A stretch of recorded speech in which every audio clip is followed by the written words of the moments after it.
This episode is brought to you by Muntins Malts, a company that is passionate about providing premium malts to brewers worldwide. For over a century, Muntins has been a leading supplier of brewing and distilling malts, offering the finest British malted barley on the market.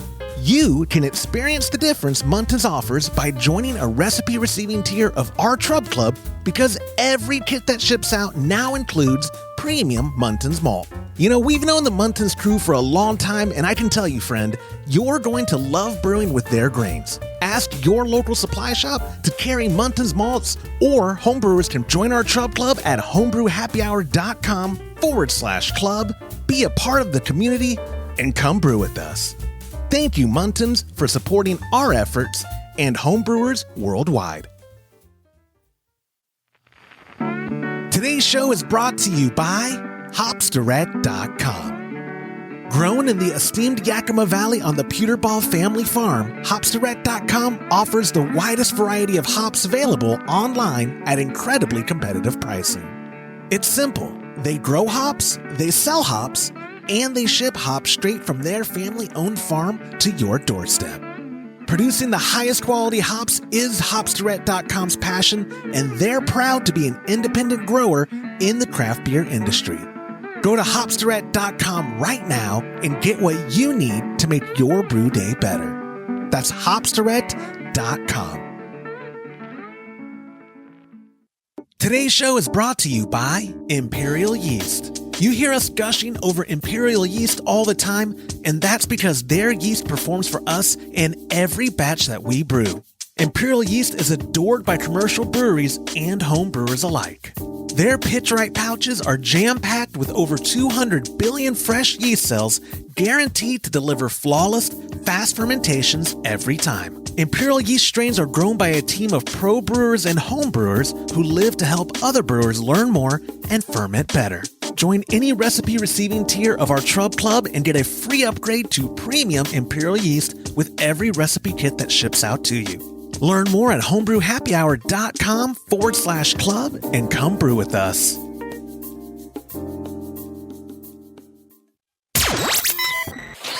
Entertaining shows with content that spreads information and sparks discourse throughout the community.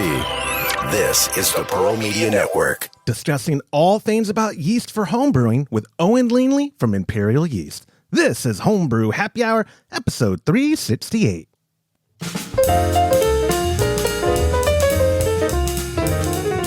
Well, hello and welcome back to another episode of the Homebrew Happy Hour. This is the show where we supply the answers to your homebrewing questions and discuss all things related to craft beer.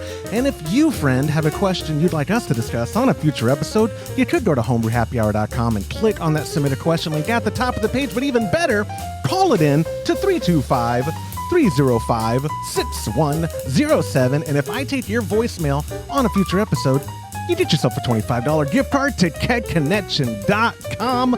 You really should do it. It's the best way to do it. Anyway, I'm one of your hosts, Joshua Stubing, joined as always by the president, founder, and chief keg washer of kegconnection.com over there, Mr. Todd Burns. And we have a very special guest. I actually wrote stuff down. We have a special treat for our listeners, as we're also joined by our good friend over at Imperial Yeast, Mr. Owen Lingley. Owen is the co-founder of Imperial Yeast. Imperial has been making the world's best liquid yeast since 2014. And fun fact, and if you've been living under a rock, you know they're our show's longest sponsors. Y'all been the sponsors of the show longer than anybody. Even Keg Connection, which Todd owns, has dropped off before y'all did. So thank you, Owen, for joining the show. How are you doing, buddy? Oh, I'm good, man. How are you? So good. Haven't seen you since HomebrewCon. It'd been a while, and I was reminiscing with Todd. He was like, "Oh man, glad you had Owen down here. I love Owen." I was like, "I love Owen because he paid for all my drinks that night. Like, he was the best." I'm like, we got to have Owen around more. This is great. Yeah, Palomas, if I remember right. Yeah, no, you were getting me ranch waters, and I was like, no, ranch waters. And I was like, no, Owen, I couldn't, and you were like, drink the wine. I was like, yes, sir, I could do it. He doesn't really like tequila, but he drank it that night. A lot. It was a very fun homebrew con, and actually, I do have some small talk to get through, and we have 6 voicemail questions for you, all about yeast, a jam-packed show. But real quick, what are your thoughts? You go to HomebrewCon all the time. You've been to them all since Imperial. Yeah. The combining with GABF, you like it or you don't like it? Because I'm on team, not really liking it. I don't. I guess I want to try to keep an open mind and see how they do. Yeah. We normally do. We've been out to GABF and sponsored that. We usually send a couple people out. So from like a business perspective, it might be easier to justify. I'm not sure how they're going to mix the HomebrewCon and the commercial, and I normally don't stick around for the award ceremonies. Right. I go out and find some ranch water. I guguess we'll see how they do. Yeah, that's a better answer than mine, because I'm just a pessimist where I'm like, I don't see how they're going to mix it well. Like, because GABF, I've only been once. And when Todd and I went as Tech Connection, we were selling on the show floor too. So we were there for all 3 days. And what night was it, Todd, where it was like total debauchery? Was that Friday night of Yeah, okay. Owen shaking his head. Saturday night, I think. No, it must have been the Friday, because Saturday was the Friday? last day of it. I think it was Friday. One of them was total debauchery, where I was like, if that's what it's going to be with HomebrewCon there as well, that's going to be bad news bears. Like some, over the top drunkards who have no desire to know about HomebrewCon might find their ways. I don't think they're going to combine it in that way, though. I don't think. Well, in the same convention hall, you think same convention hall, but I don't think the people that are going to the Great American Beer Festival will be able to get into the HomebrewCon. Gotcha. It'd be better segregated than what I'm thinking. Yeah. I got it'll go good. They'll figure it out. Yeah. I mean, the first session of the GABF is usually good, and then like the evening sessions are just like, I stand up on the little balcony by the bear, and like just watch them release like 30,000 drunk people to go attack Denver, and you're like, oh god, what are you guys doing? What are you guys doing? Yeah, that is probably one of the, I would say, the most drunk people I've ever seen in my life. Where whatever night that was you're talking about, like some of them were like zombies. Oh, it was fun, but it was. I will say this: it was a terrible idea to have a booth there. Yeah. Like, as far as trying to sell stuff, it was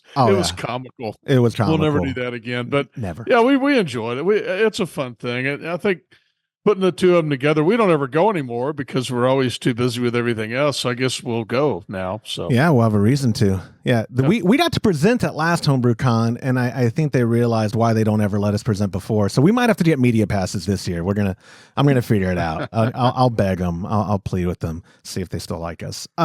Before, like I said, we get to some other small talk. Let me get through, or the actual show. Let me get through some real quick stuff.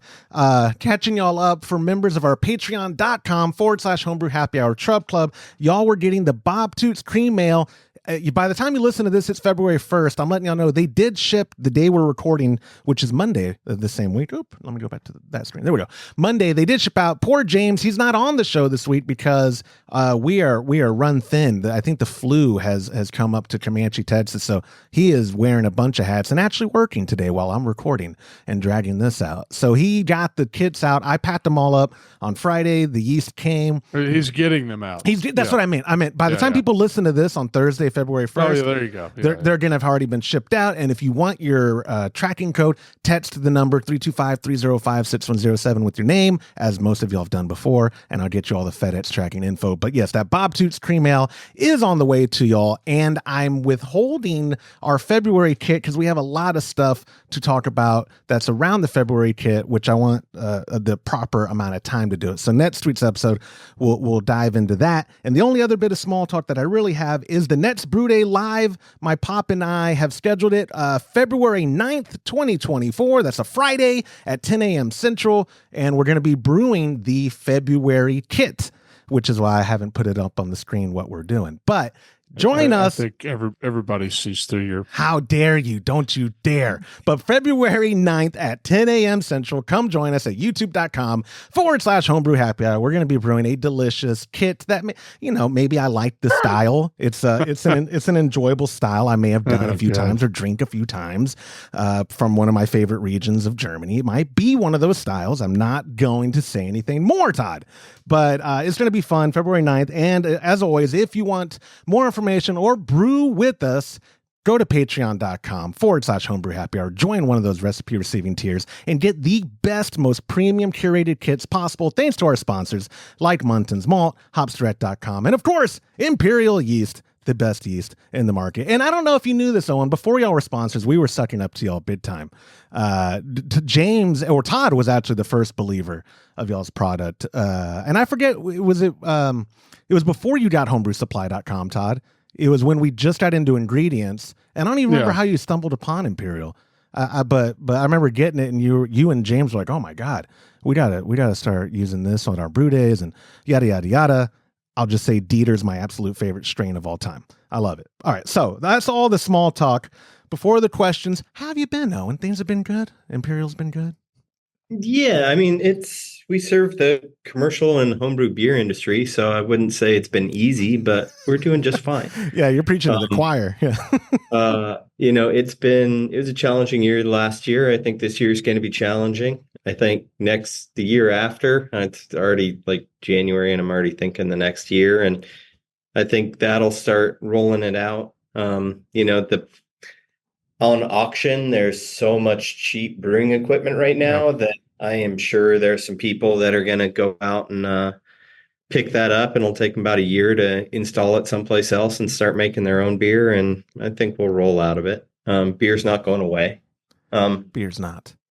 But yeah, I'm doing fine. How have y'all? I know y'all seasonally have had stuff for like hard seltzers and stuff. Do you find the gluten-free stuff all y'all yeast is gluten-free, but the stuff you push for okay, but the stuff that y'all push for like non-alcoholic or seltzers and all the non-beer stuff, have you noticed in the commercial side, has that been upticked like it seems to be on the consumer side, where these young people don't drink beer, they drink seltzers and everything else? We've seen distilling pop up. Most of our commercial distilling clients are making a lot of single malt, and that's not really a lot. Truly, and all the seltzers, we do a lot with when a brewery is making it. We do a lot for them.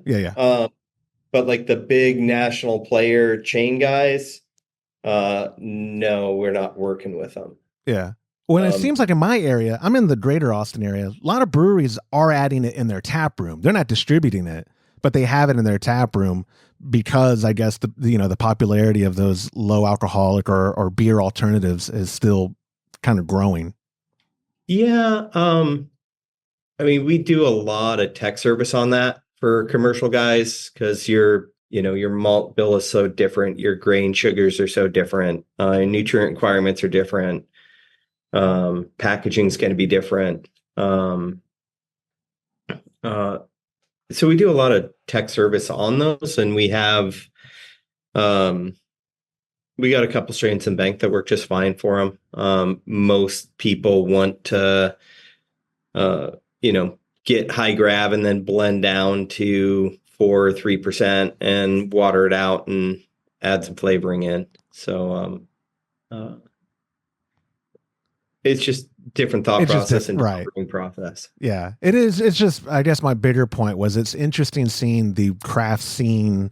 I've been with Todd for almost 16 years, and just the roller coaster of just working for Todd, but the roller coaster of the industry of like hazy IPAs, and 1 year it's all about cider or seltzers, seltzers. And then, just seeing where it's going, where I could not believe how many health conscious people there are in the world that are like, oh, beer is too many calories. Yeah. But in my mind, I don't know that a seltzer's really any healthier.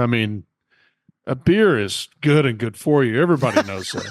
Yeah. I mean, I'm looking on my wall right here, and it's with the Guinness signs. It's talking about how healthy it is for you. Yeah. So. What is that sign from too? Like the 40s or I mean, it's old. It's an old sign. I don't know. It doesn't matter. It's true. Beer is good for you. Let's just move on. Yeah. It's like the early days of cigarette marketing. I like that. We're like, yeah, ours are the healthier option. And then also though, I do have to ask because y'all we get a cold front come through and I'm bundled up in North Face and all this stuff and I'm just freezing to death and it's only 40. Y'all had a awful winter storm or something last week. How have y'all been, how is that done? Y'all are fully recovered? I know. Yeah, it's actually like sunny and 50 today. Beautiful sunrise. It's a beautiful day. Last week was not beautiful. It was about the worst I've seen, honestly. And I've lived out here in the Northwest since like second grade. And we got one ice storm and they're like, yeah, don't worry. Like 2 days from now, it's going to warm up and rain and, chill out in your house for a day and don't leave. And we got like about an inch of ice over everything. Oh no. At that storm at my house. And I live on like a little hill and then I was trying to walk over to the neighbor's house to go drink with him in his garage. And you walk like 50 feet up the hill and then you just start sliding backwards and you sit down. It's like a cartoon. You just walk up and down. And then it didn't really, like the day it was supposed to warm up, I look outside and step outside and I'm like, it's pretty cold. It's like 31 and raining again. And it didn't warm up and it did another half an inch of ice over everything. Like my neighborhood, I think, out of my kids' classes, out of 25 kids in a class, 2 little girls, I think both of them had 1 or 2 people that trees went through their house. Oh no. Yeah, it sounds like Texas when we get ice. It's the same way. It's a disaster, Disaster. Yeah, it was a hot mess. Yeah. I'm glad you're on the other side of it though. I will say yeah, that. it was good. We were shut down for a week. We didn't really ship anything. We have our Philadelphia facility and they have say 30% of our inventory, maybe 35. And we just ran them down to nothing. Shipped them out. And then last week was catch up here. And this week is still catch up. So it's just busy. Yeah. And I will say, I do appreciate y'all's team. I reached out on Monday to say, hey, we should not be a priority. Don't stress about it or whatever. And they still got it out that week. It was incredible. The yeast arrived in 2 days. And like I said, the kits have already gone out, but I was astonished. I was like, I know in the bigger picture of fulfillment, our pouch orders aren't big per se, but I was still. Oh, come on, you guys are special. You go to the front of the line. Well, I didn't want to play that card in the email to them. Okay, I was like, hey, listen here, Rory. Do you know who I am? Do you know who I am? Dozens of people are entertained by me weekly. My wife can attest to that. She checked my DMs. It's a bunch of middle-aged white dudes in cargo shorts asking me questions about beer. I was like, here, honey, have my phone. Like, I am somebody.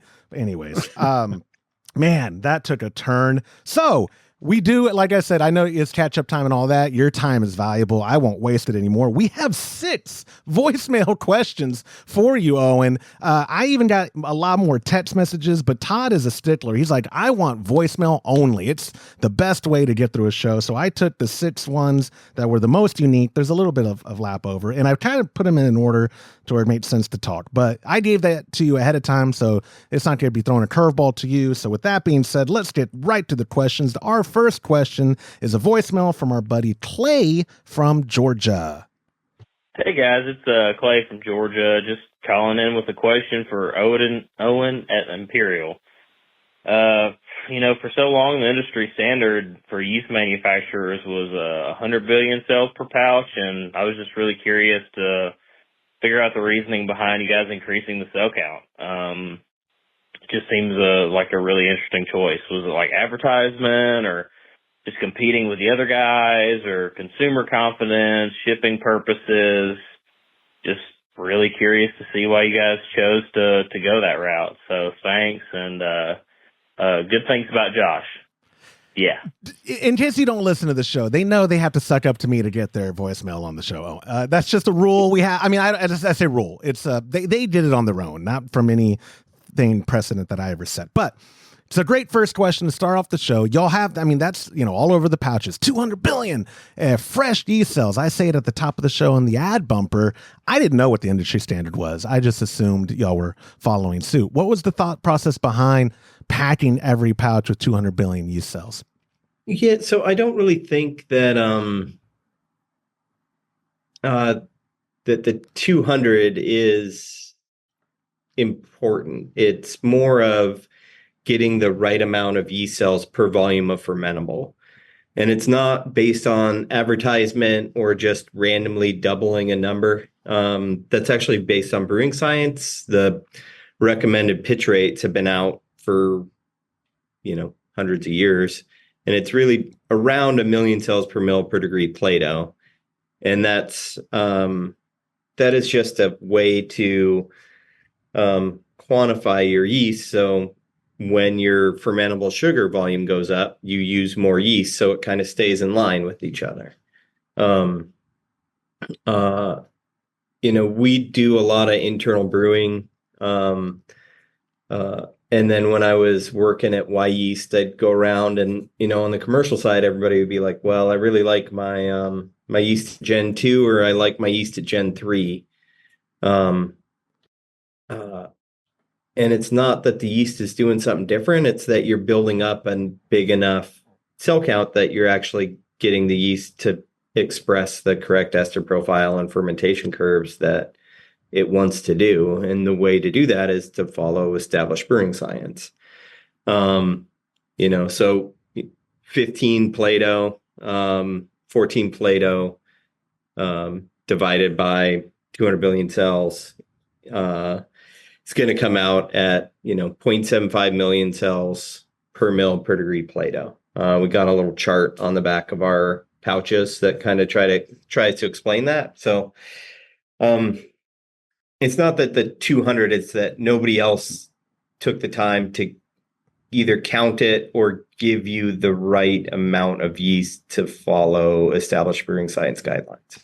Yeah, no, that makes sense. We on the draft side of stuff, like Todd recently, we decided that we might start changing it to 6 feet after that interview with Cody on the liquid line for restriction, because we realized not on our end necessarily, there are companies that were sending like 4 or like 12 or 15. Like no one was doing the science is what I'm getting at. It was just like okay, yeah, that sounds about right. Where what you're saying is like, it wasn't just let's just double the 100. You were making it to where you'd have the pouch be the most effective for their batch of beer, which you're assuming the vast majority are buying a pouch for a 5-gallon brew day. Yeah. I don't think most people bought 2 or 3 pouches. And a lot of people don't actually tell you what's in it. And if people aren't telling you what's in it, they're probably just putting water in it. We try not to run our business that way. I didn't know you could do that. I might, if I get in the yeast business, it's just all water, baby. It's just, you let me know when you get in the business, and we'll go off compete. I'll go try to do one more. Okay. Be fine.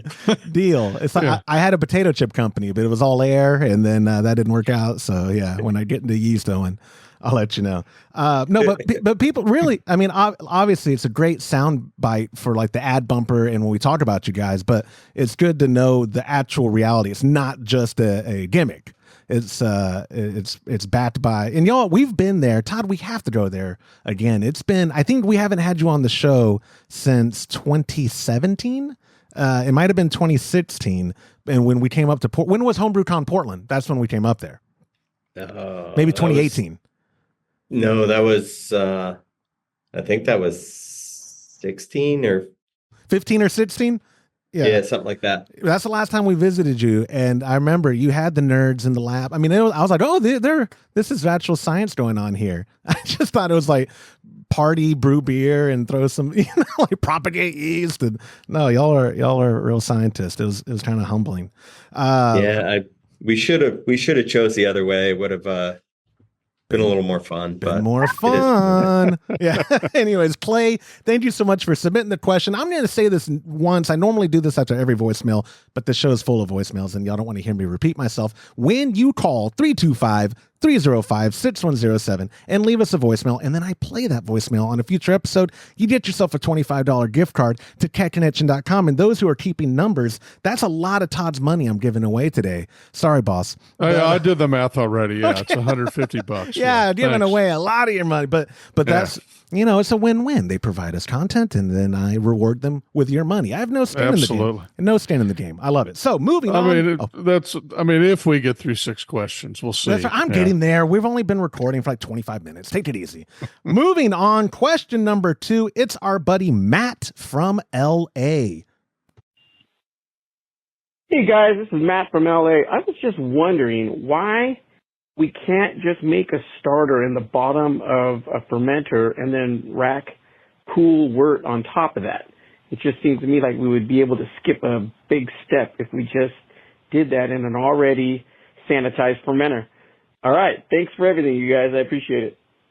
You notice he didn't suck up to me, but I still played it. See, I'm a fair player. I do that. But it's a great question. Listen, in the pursuit of an efficient brew day, and I'm a very lazy person, Owen, I confess. I'm trying to streamline what I can where I can. And so when people say, I had a question one time where the guy was like, can I do the whole brew day in a keg? Do the whole, the mash in and then take out the grains from the bag and boil in that keg and then all this. I was like, that's a great idea. Until Todd was like, no, it's not. You're an idiot. But like something like this, I hear and I go, I have never said that. You've said it on the show. I will get someone in the audience to make a highlight clip of the 8 years of podcast episodes, and you going idiot. It's going to be like a 3-hour episode. Yes, it is. Someone's going to remix it into like a lo-fi trap song. Yeah. Anyways, but the question from Matt is a good one. Is it not possible to just do the starter in the fermentation vessel itself? And then also, if you want, give us your feelings on starters in general, like what you feel about homebrewers feeling the need to make starters. But didn't Matt's question, doing it, skipping the steps of all that stuff and just making the starter in the bottom of a fermenter and then racking on top of that when it comes time after the brew day's done. Yeah, so you can do that. We don't recommend less than a 2-liter starter. You're not going to get enough cell growth to make it worthwhile. And then if you're, say you're making 5 gallons of beer, 19 liters, you got 2 liters of starter volume on there. 10% of your total beer is starter. Not that big of a deal if you plan for it, or if you're trying to hit. Answer to your question is yes, you can do that. The only drawback is going to be a higher percentage of starter wort in the beer. That's really it. If you're trying to make things easy, you're welcome to do that. It's also harder. The big thing with starters, one of the big thing with starters is you want to make sure that you are either pitching that yeast, pitching that starter or putting that starter in the fridge to cool it down before it hits terminal gravity. You really don't want yeast to hit terminal gravity while it's still active and like on a stir plate or an air oxygen stone. That's just going to beat your culture up really, really quickly. And it's harder to put a 5-gallon carboy in your fridge, I guess. A lot harder. Yeah.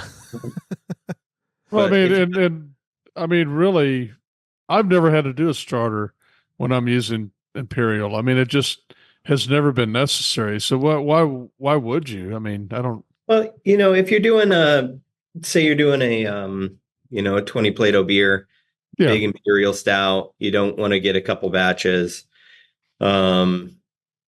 We don't recommend starters for anything, below 17 Plato or 1070. We don't recommend starters. We're going to crush that. So, but if you're doing a big one or you're doing a 10-gallon batch or a 30-gallon batch, depending on the size of your problems in your garage, you want to do a starter, perfectly fine to do it in that vessel. Yeah. Yeah. I like it. Like I said, anything to streamline. Now, again, like Todd's saying, I've never had to make a starter. I've been brewing with my dad since 2017, but I've been brewing sort of with Todd. I'm like the kid where he's like, hey, grab the flashlight. So, I mean, I've been watching him brew for a very long time. And I can't think of a time, Todd, you've ever used this starter or made a starter.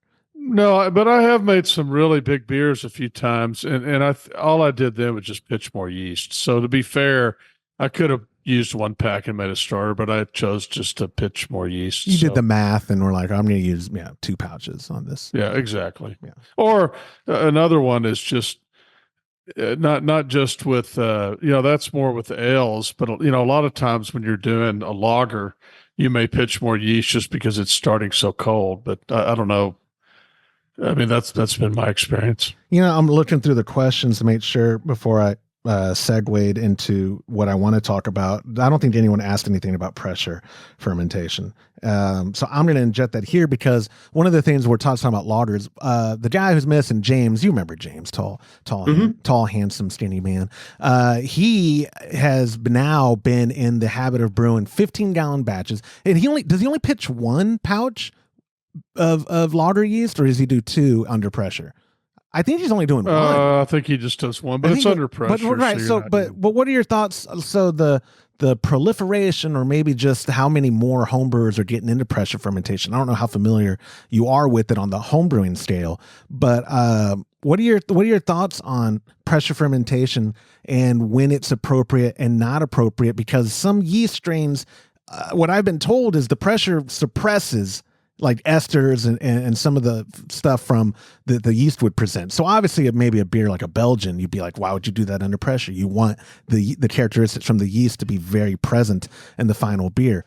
But when I hear that told to me, I'm like, aren't you pitching specific yeast because of what they bring to that beer and the finality of it, right? So are you a fan of homebrewers utilizing pressure, or do you think that kind of might take away from what characteristics the yeast brings to the final beer? Well, it depends on if that's what you're trying to do, I think. Most of the commercial and homebrew pressure fermentation questions we get are people trying to do lagers or speed up their lagers. Mm-hmm. And it's either speed up or they're trying to cap and self-carb their lagers towards the end of fermentation. And those are kind of 2 different things. So, on the speed up side of lagers, perfectly fine to do. There are some yeast strains, lager strains specifically don't like pressure, whether it's osmotic or head pressure. And you can start to get a little more sulfur, some other stuff if you go outside recommended or choose a strain that doesn't like it, basically. But you can raise your temperature a couple degrees, and that's going to finish your lager out faster, and it's going to be cleaner. So, general rule is, I'm not sure there's a math formula that I've seen that I trust on it, but it's, if you have more pressure, you can ferment warmer, and that's going to inhibit the esters to make it taste nice and clean. Yeah. I don't know anybody that's really doing it on like IPAs or anything like that. If you're doing it for self-carb, people are just taking gravity levels, and then, the traditional slow pour pills and stuff like that, those are usually capped and they self-carb towards the end of fermentation, and they get a little finer mouthfeel or fermentation from that. Or a little finer carbonation, not fermentation. Yeah. And that's fine to do too. Todd has made a claim on a recent episode, and I got feedback about it, Todd. I'll play on next week's episode, because you made the claim there's no reason to pressure ferment an ale. Is, I think, the exact verbiage you used. Would you agree with that statement, Owen, of like, there's no real reason to pressure ferment it because you don't need to speed it up, and unless you can't get the temperatures in that range, there's no reason to. I mean, I went to a buddy's wedding who like was brewing the beer for his wedding with like 5 days in advance.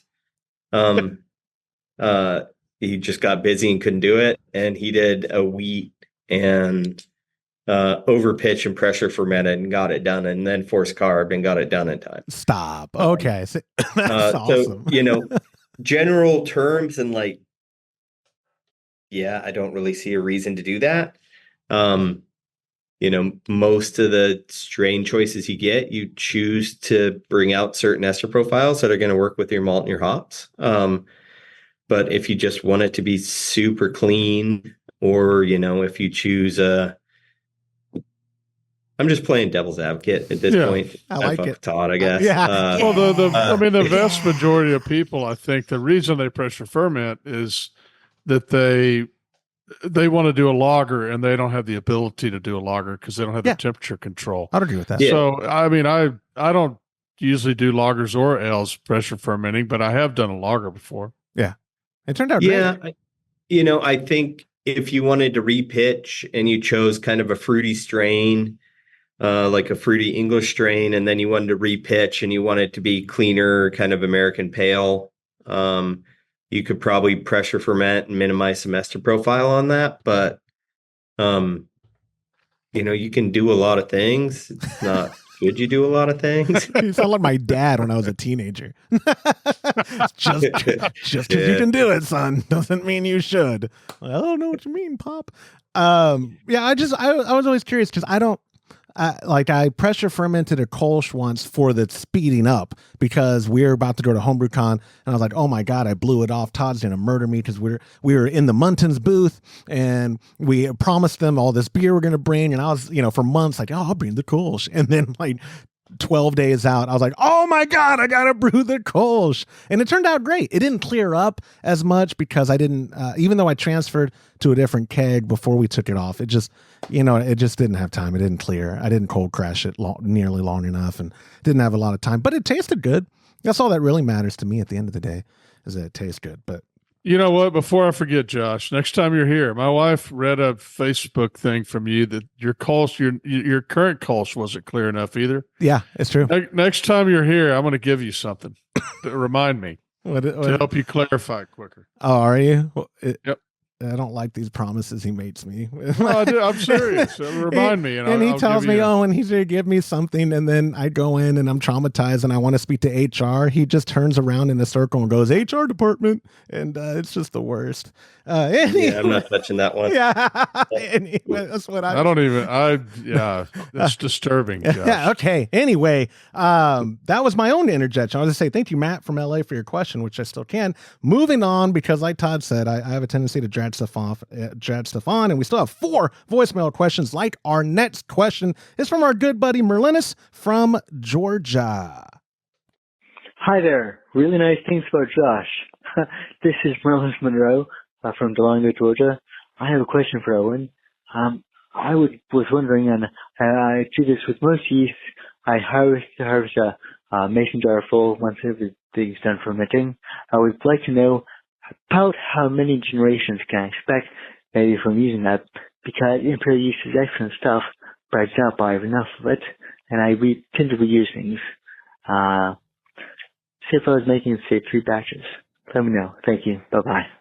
You kind of touched on, how brewers, Gen 1, Gen 2, like how many generations they try to push their yeast in the commercial side. Owen, I imagine it's cost saving is why they're harvesting and repitching. Yeast is a very expensive ingredient, and brewing beer in general is just can be expensive. People don't realize. I don't think craft breweries are rolling around in money. They don't seem to be. But anyway, but for home brewers too, right? Like again, I'm spoiled. Y'all's partnership with us has spoiled me so much to where I'm just like, I'm just gonna go in the walk-in and grab a pouch. I don't have to. I don't harvest. I don't repitch. But is there like a hey, for our ale strains, you can probably realistically do 3 generations before you notice some kind of degradation of quality, or like, what is your experience in telling people answering a person like Merlinus's question? Yeah.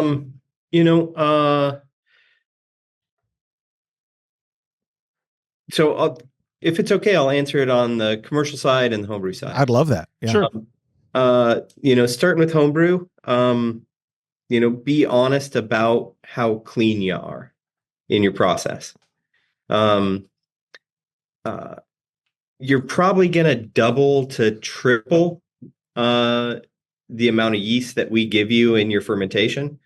And then you're going to pick up some trub and cold crash throughout. So grabbing a mason jar is great. Letting it settle out in the fridge and then transferring the trub off is good.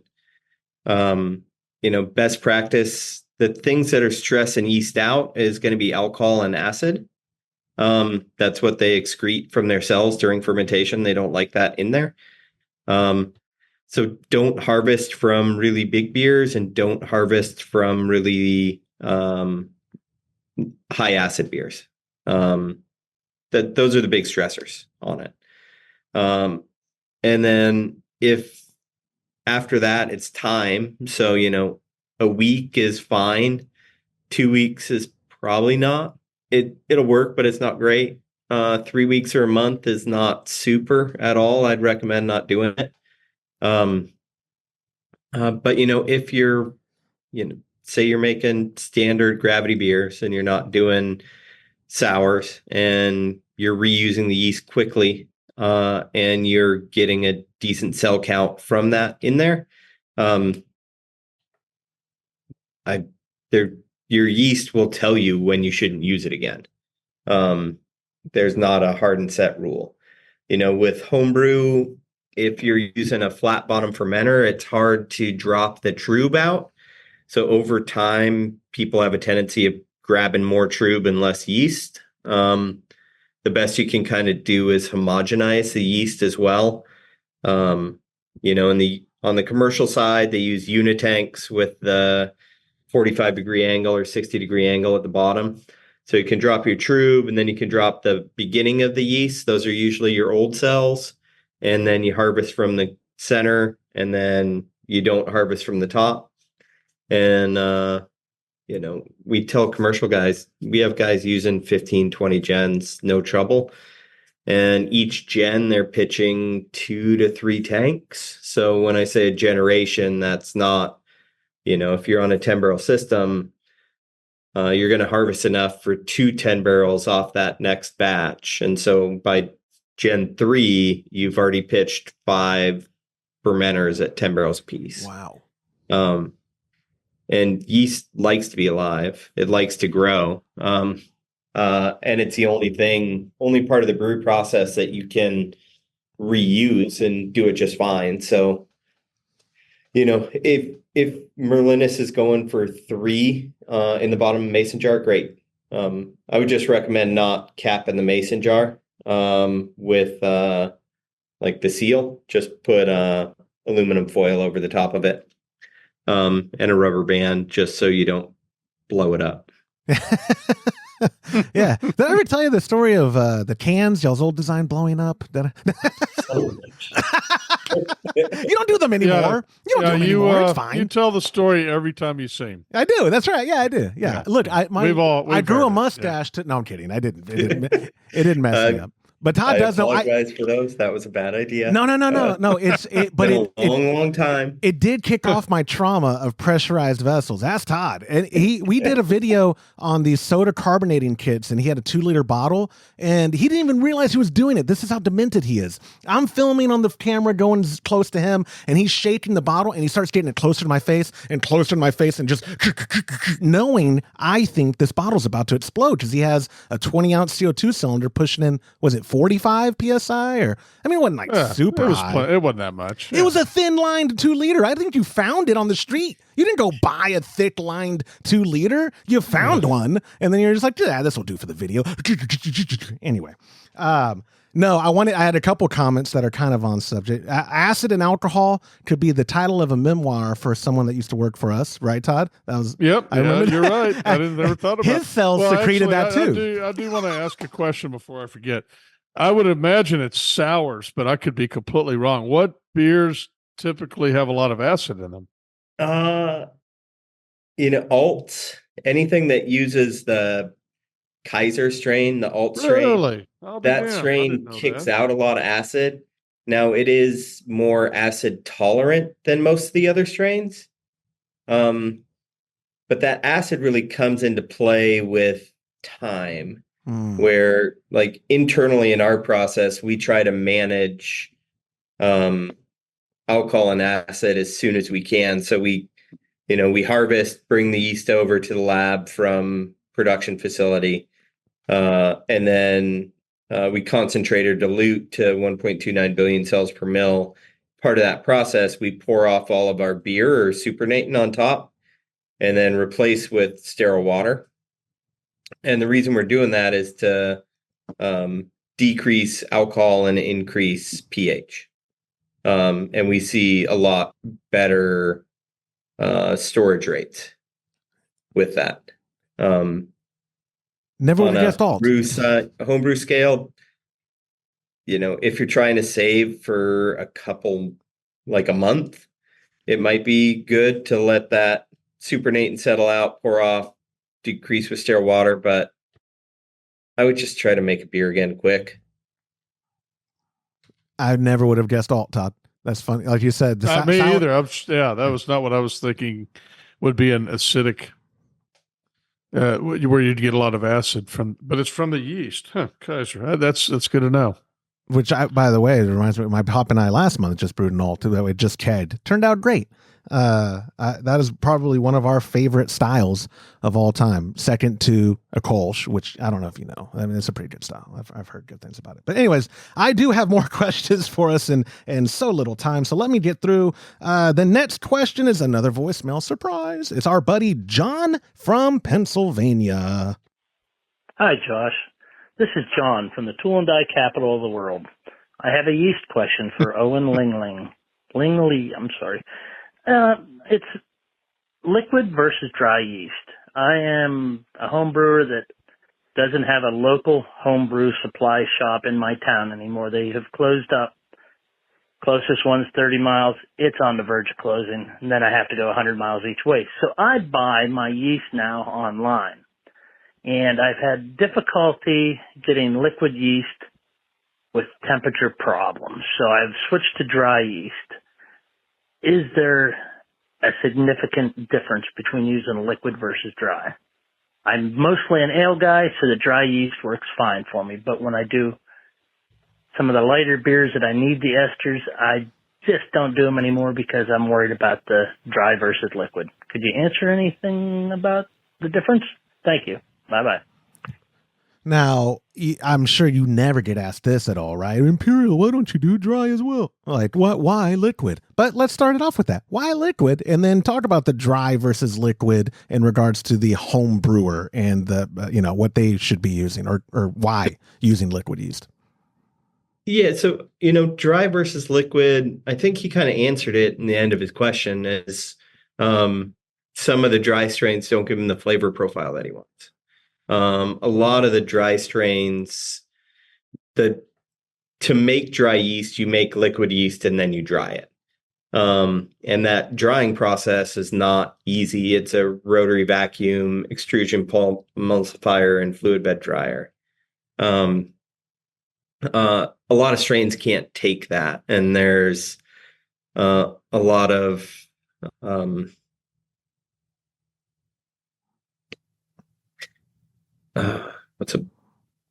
what's a right way to say that? It's a lot of strains can't take it, and they make dry yeast on such a giant scale that they have to do a lot of pH balancing and things to try to keep the microbiological load down, so the infection load down.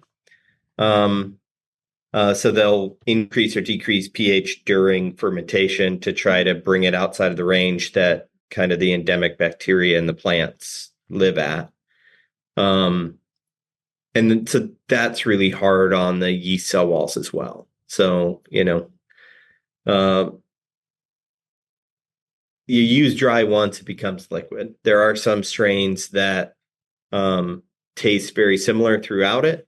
The differences between us and dry is with us, we tell you what you get. Other people don't tell you what you get. I've never seen a dry company actually say there's X amount of cells in here. And then depending on how you rehydrate, there's X amount of cells that will rehydrate and be alive. So you just don't know your starting point. And if you don't know your starting point, it's harder to control your fermentations. And have consistent beer. I mean, because that's what we're all trying to do, right? Is make the same thing consistently, or good first, but then consistently good. Yeah, I would prefer consistently good beer. There's nothing wrong with dry. I don't want to be a snob. And if you're losing a homebrew shop, and nobody's driving 100 miles to make a batch of beer, people can make really good beer with dry yeast. Not a snob. If you, in the end of your question, you're like, hey, I really like this specific ester profile for some of these lighter beers. I can't get that with dry. You can't get that with dry. Those strains don't dry well. Or the ester profile is going to be dependent on your pitch rate. And if you don't know your pitch rate going in, you can't dial it into your ester profile. That simple. Yeah, we started, when we ran the homebrew ingredient stuff before we got out of that game, it was always our policy to ship liquid yeast, y'all's liquid yeast, out with an ice pack to, keep it happy and arriving in good health and all that jazz. As Trub Club, we do that. And in the warmer months, sometimes, depending on where people live, I'll double pack it just because we want people to get, y'all are already sending us, by the way, I know y'all do this to every homebrew shop probably, but I want to think it's just us. We are so amazed at how fresh the yeast is that we get when we open the box. It's like, if it's January, the month now we did it, it says manufactured January, like, oh my God, like it is fresh.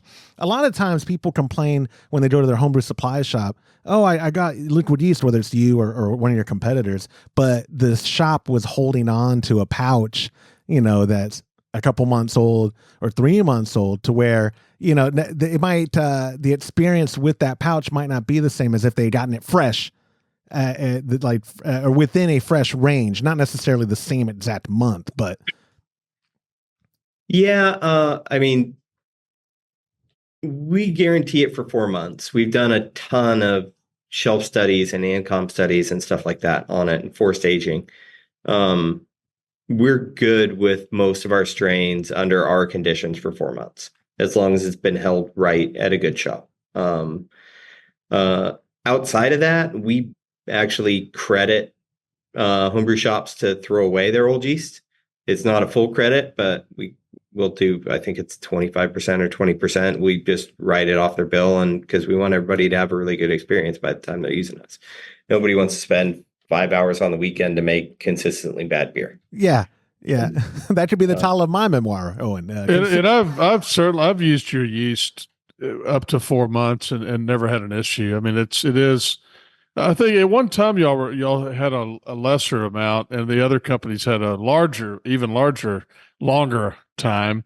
And there's been some coming together on that. And I think it's good that, in some ways, you do need some range of date that's enough to where the homebrew shops can still carry it. Because if it was right, if it was 3 weeks, everybody would be throwing half their yeast away every time. So, yeah. Yeah, we used to be 3 months. We did strain studies. We did every strain we do, and any new strain we bring out, we run through this before we release it. And the Belgian wheats started to take a pretty serious nosedive at right about 4 months. The ales and lagers mostly look pretty strong. Yeah. Belgians look pretty strong, but the wheat strains and then some of the saisons take a pretty hard nosedive in terms of viability at that point, where as long as they're held cold and stored cold, they're pretty dormant and fine. And that's where our change came through. It wasn't to try to meet anybody else. It was, we went through and looked at each strain individually and ran stuff in triplicate and ran long-term aging and then forced aging. And okay, these strains start to drop off and other strains don't. So we have to kind of, rather than explain that to everybody and every shop owner, it's like, okay, these strains here, and after that, we give you some money back. Yeah, I'm on that spectrum of where you have to dumb it down to explain it to. I appreciate it. 4 months. Okay. 4 months. I can remember that, boss. 4 months. Speaking of long-term, of aging and storing it properly and all that, I'm going to segue that to our fifth question of the show. It's our buddy Steve from Weslaco. Hey, Joshua, this is Steve in Weslaco again. My question is about freezing yeast for long-term storage, liquid yeast. Seems counterintuitive, but my timeline on YouTube is showing all kinds of it. The most recent one was 11 months ago by Integrity Homebrewing. Goes into detail how to do it. And I just wondered if y'all or Imperial had ever heard of it and what your thoughts on it were. Thanks. Bye. My gut tells me, Owen, freezing kills it, and then that's it. It's no bueno. But you're shaking your head no. How can people long-term store their liquid yeast, or is it no, you got it, you should use it in that 4-month window? This is crazy, but you're wrong. Wow. I hear that a lot too, but go ahead. It depends on what long-term means for you. We freeze all of our yeast at -80. So it can be done. Now, there's ways to freeze it where if you freeze it on mineral oil versus water, there's differences. Like if it depends on what long term is. At the end of the day, like when we've seen frozen packs, like every once in a while we'll ship something out to a homebrew shop and they'll get 50 or 100 packs in, and they call up and they're like, hey, the Renco broke and the refrigerator turned it into a freezer and it froze everything. We just haven't shipped the yeast back, we replace it, but we've done studies on it and it looks to kill about 25% if you just freeze it in the bag. You don't want to microwave it to unfreeze it. You just let it come up to temperature naturally. Thank you for telling me. And you're going to lose about 25% of your culture is what we've seen. And it's fairly stable. And the reason you're losing 25% is the liquid will crystallize and then pierce the cell walls.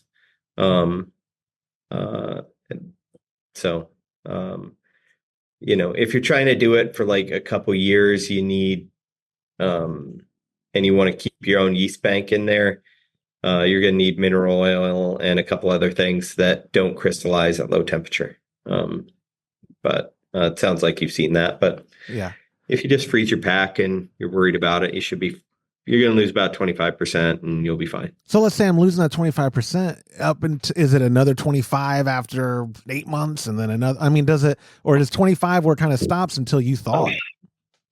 We didn't run super long-term extended studies on frozen yeast because when this happens, we just replace the order for people. Right.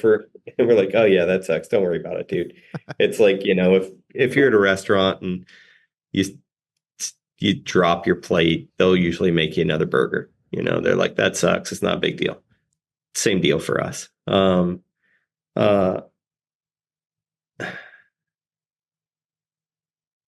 Yeah, I don't have data on that. No, right. So, and I'll simplify it by, and you can correct me if I'm wrong. For the home brewer, they're probably getting it to use it. Not a whole big reason to freeze it. But if they do, just know it's going to be 25% loss when you do decide to use it. And I imagine most aren't freezing it for, like, I agree with you. It's too subjective. Oh, what is long-term? Because, for me, long-term could be half a year where someone might say, no, long-term would be 2+ years. And to where I'd say with a pouch of liquid yeast, that sounds terrible. Why would you need that? Just get another pouch. But what were we going to say, Todd? No, it's wonderful to know that though, because, even for us, sometimes we end up, it's hard to judge, and maybe we have a few extra pouches and we know we're not going to be brewing that for a period of time. We could freeze it and knowing that you're going to have 75% later and be able to use it, 5 months out, or something like that. I could, it may be a useful thing to know. I know what you're saying. Like we got like 5 extra pouches of cable car, which is a very specific strain for a very specific style. And so like you're saying, Todd, we could go up there and be like, oh, we're going to freeze it because it might be another 7, 8, 9 months before we end up brewing a California Common, specifically Trub Club or for our own purposes or whatever. It's not a common style we usually brew, yada, yada. You're right. It does make sense. But sorry, Rowan, you looked like you were going to. Yeah. I mean, so going kind of back to the last question too on, liquid dry, the kind of the long-term, or it was, that 3 to 4 months, the shelf life question. Oh, right. I can tell you that we are not okay with a 25% viability drop, and we have less than that at 4 months. Oh, wow. You do? Okay. Correctly. Okay. Oh, wow. So a pouch, if you grab any of our pouches, including, and they're stored correctly, at 4 months, we are not okay with a 25% viability drop. If we were seeing 25% viability drop at 2 months, we would have a 2-month shelf life.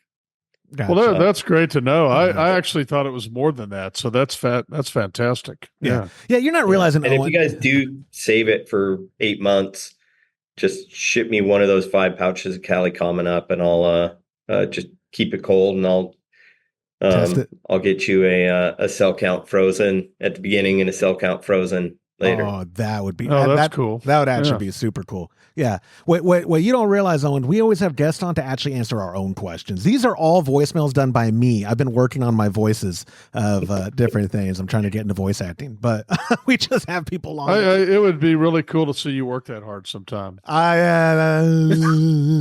You know what? I'm going to edit that out because I never edit the show, and I'm going to edit that part out. But then I'm going to insert something that's at your expense, and then it's going to be funny. Anyways, see what I deal with. Steve, thank you so much. And Owen, thank you for your time. We got one last voicemail question, if you don't mind. And it's from our buddy Joel from Montana. Howdy, gentlemen. This is Joel in Montana. I was thinking about exploring the limits of repitching. If I collected yeast directly following high krausen rather than washing the yeast from the trub, will I have a healthier yeast for repitching? What do the experts think? Thank you. Have a nice day. And by experts, he just didn't name you. He knows we're not the experts. But when is the appropriate time to harvest? Like when should people be harvesting? And is his theory even on track at all?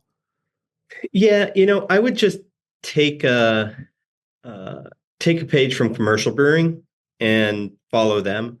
Very, very few people are going to top crop. Is basically the question is, can I top crop versus harvesting from the bottom? Right. Top crop, you say, okay, I'm getting yeast. Hasn't hit high alcohol levels. It hasn't hit high acid levels. That needs to be healthier. That's going to be balanced out with you don't have that much growth at that stage of fermentation in terms of cell mass, that it's really hard to harvest enough yeast from top cropping to be able to pitch the next batch without running into issues like after the end, your krausen drops back down through your yeast. It's going to finish fermenting. It's going to clean up any diacetyl. It's going to go to town that way.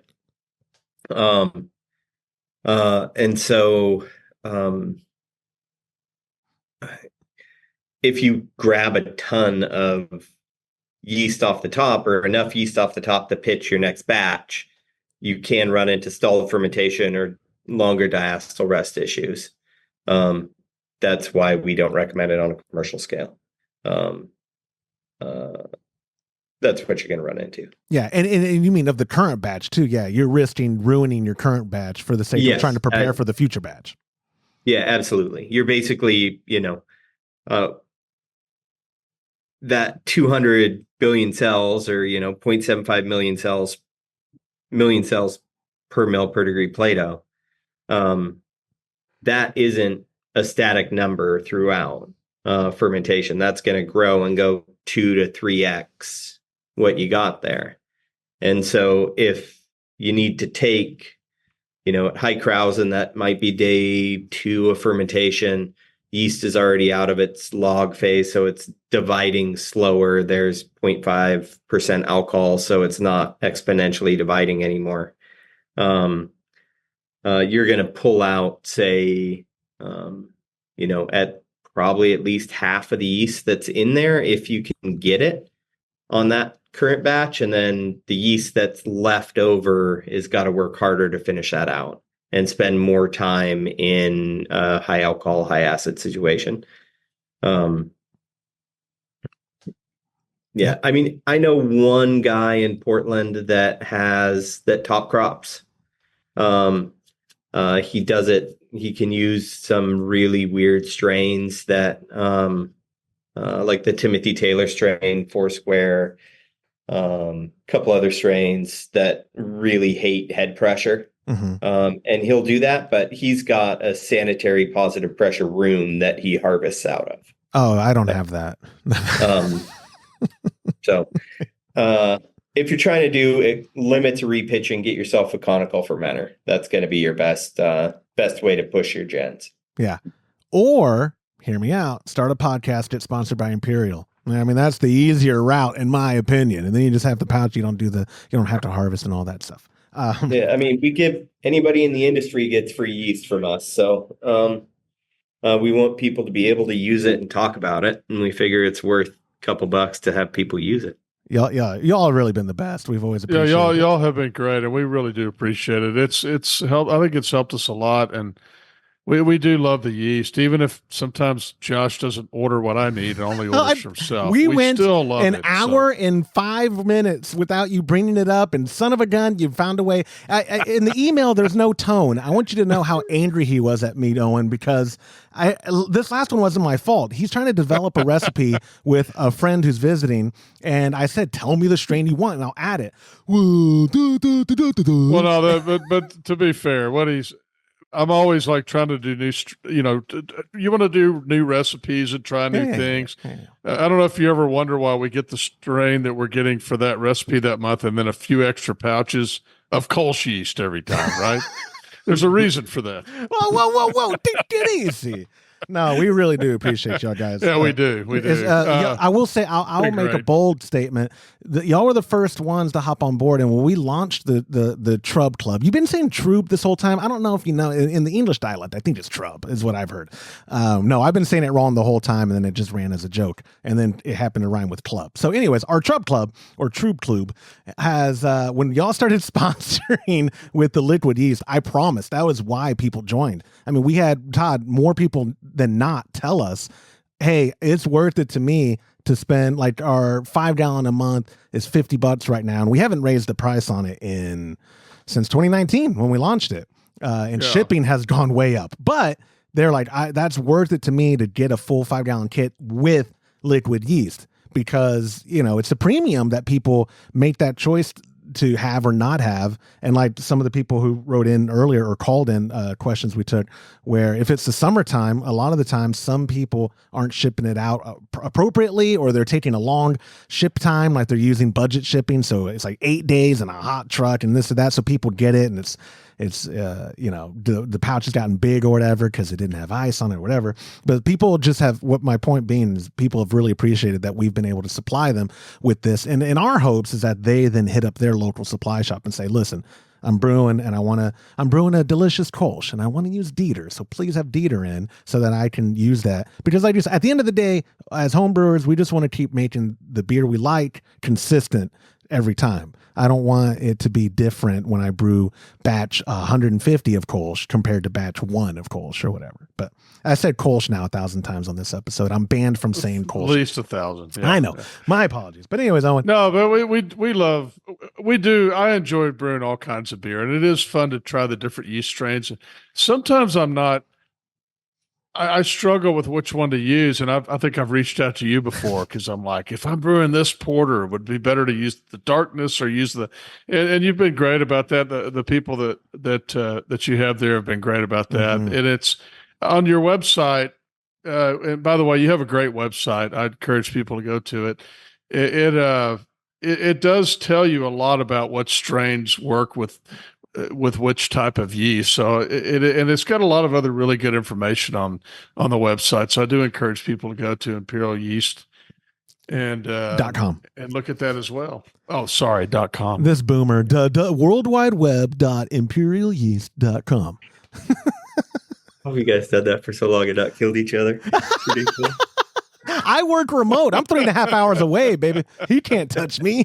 And I've gotten so many emails in 16 years that say you're fired. I'm not sure if I get a paycheck sometimes. I'm not quite sure. It's like a Milton in Office Space. Well, the greatest thing though is we have like 10,000 people that listen to the show. So I will have 10,000 people claiming justified homicide if it ever happens.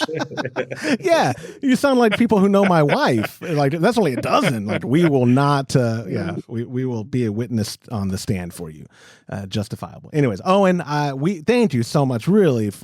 And we do got to get you. We either need to go up to Portland, or we could do both. We need to go up to Portland, but I just need to come down there after last week's ice storm. That moved up my trip. So please hit us up. We would love to. And I say we, Todd and his wife are I'm not sucking up to him because he's my boss, the absolute most hospitable people ever. Ask any vendor who's ever come to the ranch will have the same story. It's incredible. As long as you like beer and shooting guns and riding around a ranch and eating steak, it's brisket. Yeah. Life is hard. I have to convince my wife when I go up there twice a month, like, oh, it's the worst, babe. I miss you so much. Oh, I'm gonna miss you. No, it's the best. It's the best ever. I love my children. If y'all are ever watching this in the future, I miss y'all babies every time I'm on the trip. But no, it's pretty good. Life is good. Anyways, but Owen, thank you so much, my friend, for your time. And we appreciate hopefully we see you again sooner than 7 miss you. I'll see you guys soon. We'll talk All to you right. later. Sounds good. And Take care. that will do it for this episode of the Homebrew Happy Hour. If you have a question you'd like us to discuss on a future episode, go to homebrewhappyhour.com and click on that submit a question link at the top of the page, or even better, leave a voicemail. Get yourself a $25 gift card to 325-305-6107. Thank you to our show sponsors like Muntons Malt, premium grains for a better brew day. If you aren't already brewing with Muntons, give them a try by joining a recipe receiving level of our Trub Club. For the best hops available online, give our friends at hopsdirect.com a visit and pick up what you need for your next brew day, and also get a pack of Imperial Yeast along with premium recipes from us again when you join the Trub Club. Go to patreon.com/homebrew happy hour and come brew with us. On behalf of Todd Burns, James Carlson, and the Pearl Media Network, I'm Joshua Stubing. Thanks for listening.